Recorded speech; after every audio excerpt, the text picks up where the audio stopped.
And now it is my pleasure to call to the podium my colleague and my friend, Dr. Forrest Faison III, retired Vice Admiral for the United States Navy, who will provide today's keynote. Vice Admiral Forrest Faison received his bachelor's from Wake Forest University. He was commissioned in 1980 and earned his doctorate degree in medicine and surgery from the Uniformed Services University of the Health Sciences in 1984. Dr. Faison completed postgraduate training in general pediatrics at Naval Hospital San Diego and fellowship training in neurodevelopmental pediatrics at the University of Washington. He served as commander, Navy Medicine West and Naval Medical Center San Diego, where he was responsible for medical care and support of over 850,000 eligible beneficiaries, a staff of 16,000, 10 hospitals, and more than 30 clinics from the West Coast to the Indian Ocean. Dr. Faison served as Deputy Chief, Bureau of Medicine and Surgery for current and future healthcare operations, Commanding Officer, Naval Hospital, Camp Pendleton, Commanding Officer, U.S. Expeditionary Medical Facility, and U.S. Medical Task Force, Kuwait. In that role, Dr. Faison led a tri-service task force of subordinate commands, was responsible for all healthcare operations in Kuwait, Qatar, and southern Iraq, including all medical logistics support through the U.S. Central Command. Dr. Faison is board certified and an associate clinical professor in pediatrics and a distinguished professor of military medicine at the Uniformed Services University of the Health Sciences. He is a senior member of the American Associate for Physician Leadership and a guest lecturer at Harvard Business School. Dr. Faison served as the Deputy Surgeon General of the Navy and Deputy Chief, Bureau of Medicine and Surgery from 2013 to 2015, and then began serving as the Navy's 38th Surgeon General in the Navy in 2015. Amongst his many awards, Dr. Faison received the Navy Distinguished Service Medal, the Legion of Merit, and the Meritorious Service Medal. You may read his full bio in today's program. There's far too much to cover on the podium today. Please join me for what promises to be a master class in leadership from today's keynote speaker, Dr. Forrest Faison.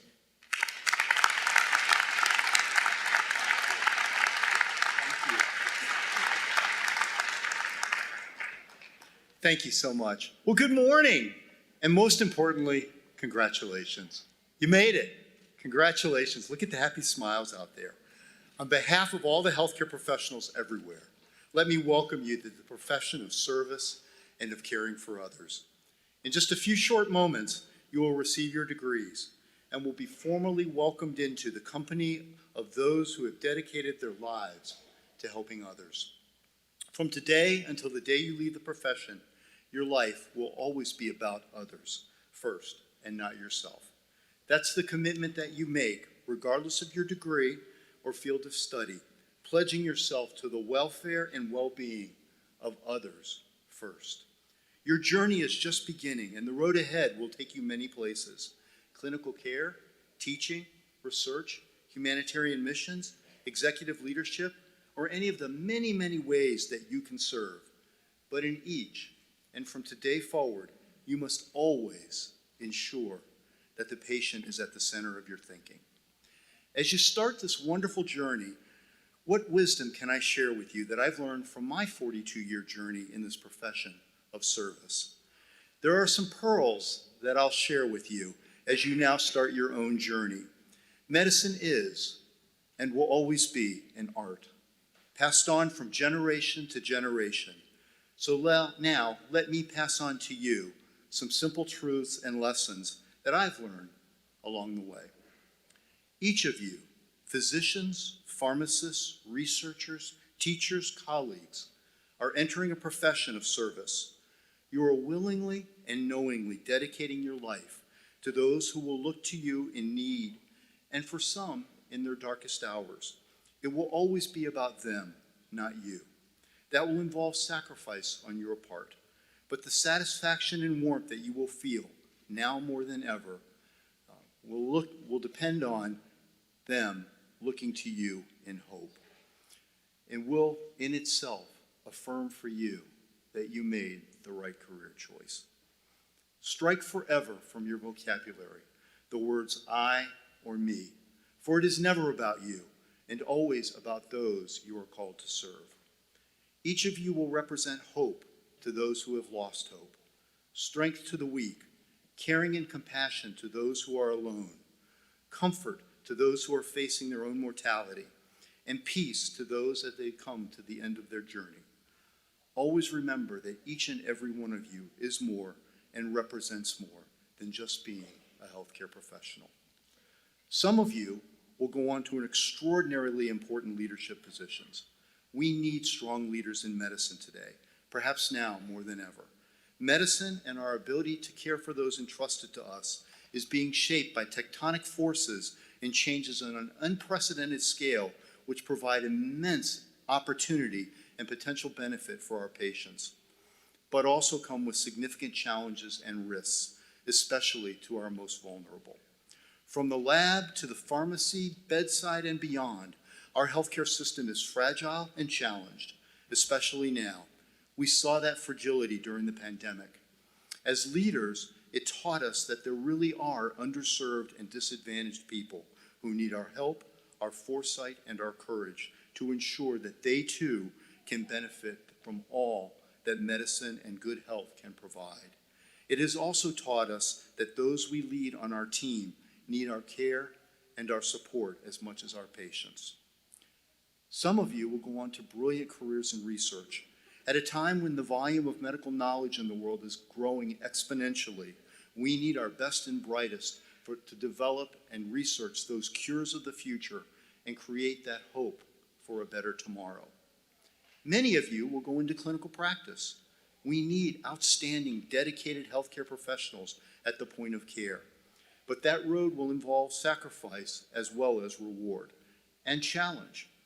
At some point in your career, you will witness unspeakable pain in an abused child or spouse, a victim of crime or another's anger. And you will wonder if God could really be so cruel to let that happen. And then you will be privileged to witness the miracle of birth and realize that in that newborn child is the embodiment of his love and promise that the world, despite its many flaws, should go on. At some point, and despite your best and most heroic efforts, a patient for whom you care deeply will die. And you will go away silently and weep, tears of frustration, of hopelessness, and questioning yourself and whether the years of study, dedication, hard work, and long hours were really worth it or make a difference. And then, when you least expect it, the family of that patient will seek you out and embrace you, thanking you for the strength, the hope, and ultimately the peace that came to them as they stood at the graveside knowing that they and you did your best. And life's journey came full circle, as it must for all of us, but at peace.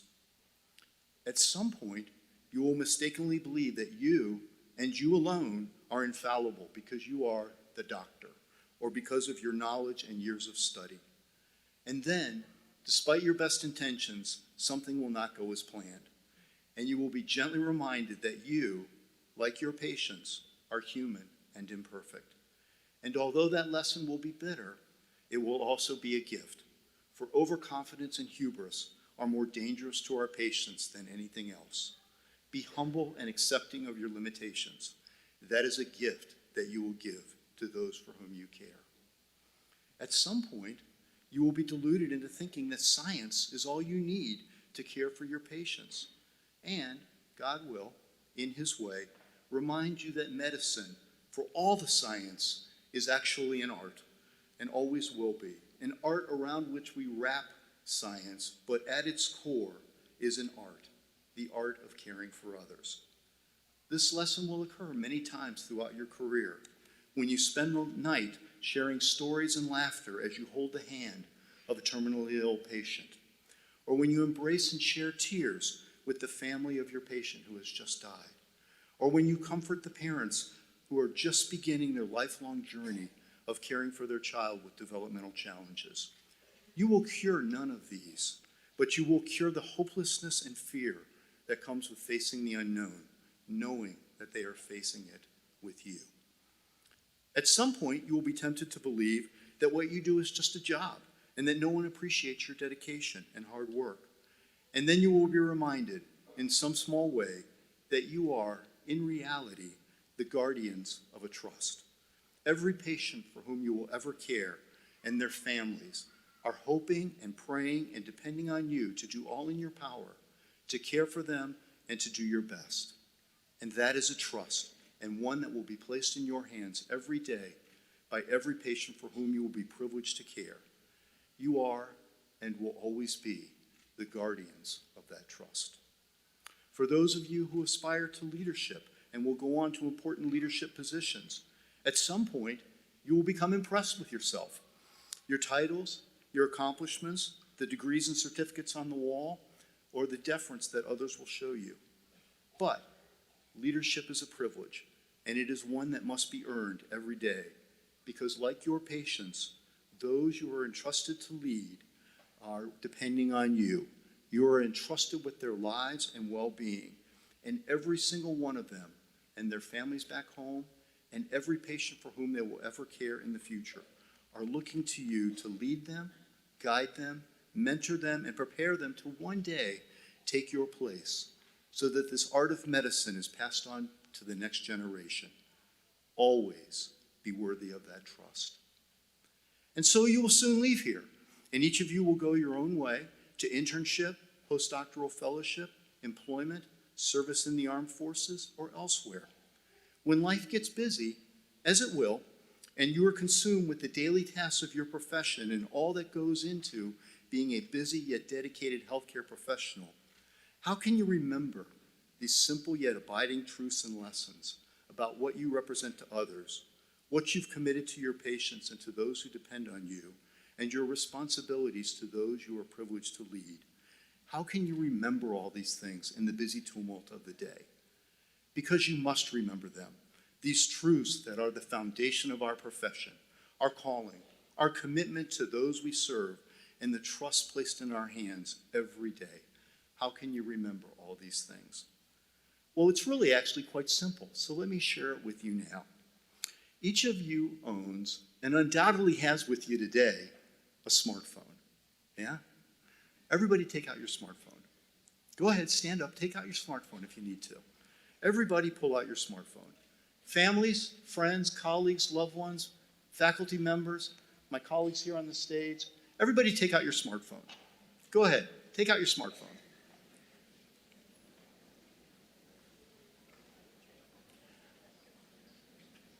Open up your photographs. Find a photograph of someone that you love or care very deeply about.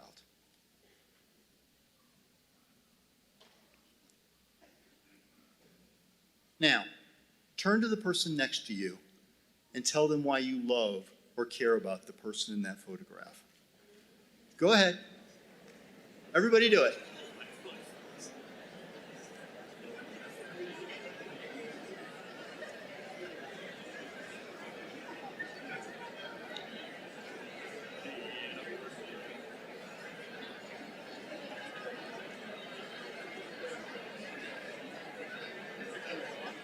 Picture paid on my phone. I know. Okay.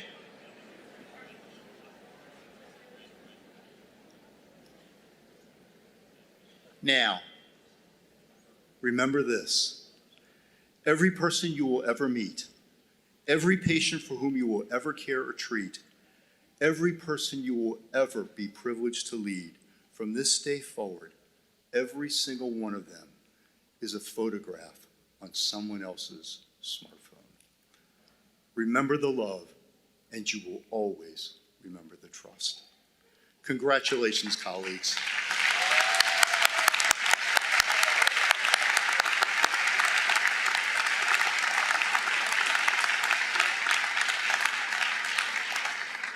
Congratulations, and welcome to the profession of caring for others, of compassion, of hope, of making a difference. Congratulations, my friends. Thank you.